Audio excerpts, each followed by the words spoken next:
Good morning. It's Monday, June 8th, 2009. I'm Jilly Badanes, and this is the morning briefing, a rundown of the stories we're following here on WashingtonTimes.com.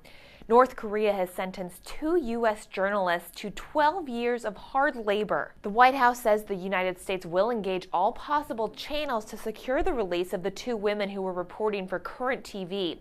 Former U.S. Ambassador and current New Mexico Governor Bill Richardson called the negotiations a high-stakes poker game as concerns rise that North Korea may be using the reporters as bargaining chips as the United Nations debates punishment for the country for its recent nuclear tests.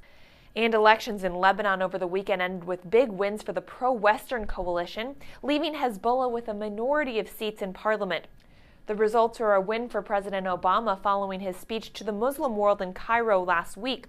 A Hezbollah-led coalition would have boosted the influence of Iran and Syria and pushed the U.S. and the European Union to rethink aid to Lebanon.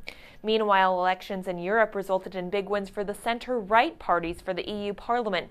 Seen as a continent-wide vote against stimulus spending and corporate bailout, voters elected conservatives and far-right leaders. And Virginia is preparing for Tuesday's primary elections, where Democratic Party voters will decide whether State Senator Cray Deeds, former state delegate Brian Moran, or former DNC Chair Terry McAuliffe will be the party's nominee for governor. With very low voter turnout expected, political observers say it could come down to get out the vote efforts by each campaign. Well, that's the news for now. Thanks for watching. Stay logged on to WashingtonTimes.com for these stories and your continuous news updates.